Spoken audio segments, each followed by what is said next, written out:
Okay okay debate చాలా చాలా qualitative, చాలా ఇన్ఫర్మేటివ్గా వెళ్తుంది. బొలిశెట్టి గారు ఆలోచించుకోండి, రాజకీయ ప్రకంపనలు ఉంటాయి దీనికి.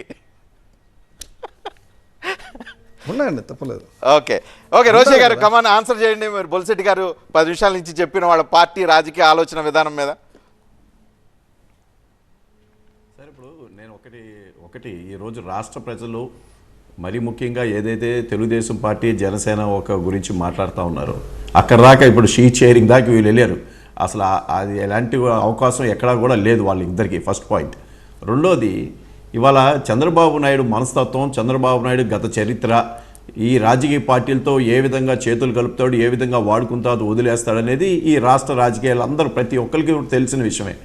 గతంలో కమ్యూనిస్ట్ పార్టీలతో చేతులు కలిపాడు, తర్వాత సీక్రెట్గా కాంగ్రెస్ పార్టీతో చేతులు కలిపాడు, బీజేపీతో చేతులు కలిపాడు, రకరకాలు మళ్ళీ బీజేపీని వదిలేశాడు, మళ్ళీ బీజేపీని కలిపి, ఇవన్నీ చంద్రబాబు నాయుడు తత్వం ప్రతి ఒక్కరికి కూడా తెలిసిన విషయమే.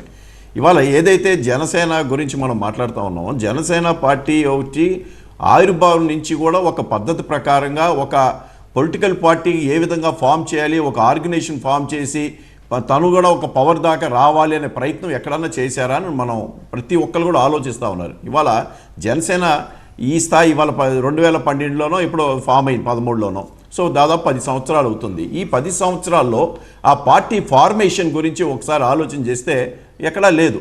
సో ఆ పార్టీ ఫార్మేషన్ లేదు. ఆ పార్టీ అధ్యక్షుడు జనసేన పవన్ కళ్యాణ్ గారు మాట్లాడే తీరు కేవలం చంద్రబాబు నాయుడు కోసమే మాట్లాడుతూ ఉన్నాడే తప్ప ఆ పార్టీ డెవలప్ కావాలి, ఆ పార్టీలో నాయకత్వం డెవలప్ కావాలి, ఆ పార్టీలో అన్ని కులాలు, అన్ని మతాలు అందరూ రావాలి అనే ప్రయత్నం చాలా అసలు ఎక్కడ కూడా కనబడలా. So this party means for Telugu Desam అనేది పవన్ కళ్యాణ్ ఎన్నోసార్లు ప్రూవ్ చేశారు. కానీ పాపం ఎందుకంటే ఆయనకున్న ఫ్యాన్ ఫాలోయింగ్, ఆయనకున్న అమాయకమైన చాలామంది యువకులు, జన సైనికులు వీళ్ళందరూ కూడా ఏదో ఒక టర్న్అవుట్ చేస్తాడు అనే ఆశ కోసం చూస్తూ ఉన్నారు. కానీ ఎక్కడా కూడా నిన్నగాక మొన్న కూడా మనం చూసాం. ఇవాళ సీట్ల గురించి మీరు అడగద్దు, మనం వైసీపీనే దించాలి అని వాళ్ళు డైవర్షన్ చేస్తూ ఉన్నాడే తప్ప ఎక్కడా కూడా మన పార్టీ పవర్లోకి రావాలి, మనం ఏలాలి, మనం రావాలి అనే మాట ఎక్కడ కూడా చెప్తున్నారు కదా. వాళ్ళు క్లియర్గా ఉన్నారు.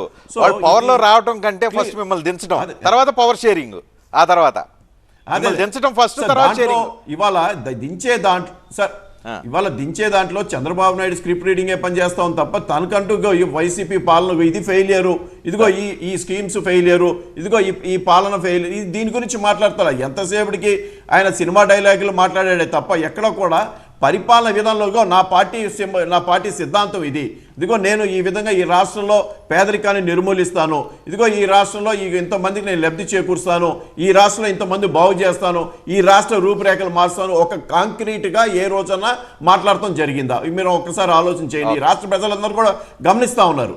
సో ఇవాళ మేమైతే బలంగా చెబుతున్నాం, మా నాయకుడు జగన్మోహన్ రెడ్డి గారు ఈ రాష్ట్రంలో ఇవాళ 2,56,000 కోట్లు సంక్షేమ పథకాలు నేరుగా మధ్యవర్తి అనేవాడు లేకుండా, కులం మొత్తం పార్టీ అని లేకుండా నేరుగా ఇస్తా ఉన్నాడు. ఎందుకు ఇస్తా ఉన్నాడు? ఈ రాష్ట్ర అభివృద్ధికి పునాది వేస్తూ ఉన్నాడు. ఇవాళ నేను ఒకటే ఛాలెంజ్ చేస్తున్నా చంద్రబాబు నాయుడిని. ఇవాళ 2014 నుంచి 2019 రాష్ట్ర పరిపాలించినప్పుడు ఈ రాష్ట్ర అభివృద్ధికి ఏం పునాది వేశాడు? ఇవాళ జగన్మోహన్ రెడ్డి గారు 2019 నుంచి 2024కి ఏం పునాది వేశారో మేము చెప్తాం.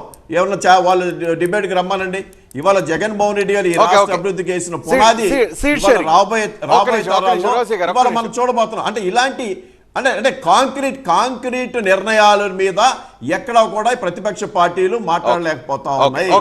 ఒక్క నిమిషం రోసి గారు, ఒక్క నిమిషం.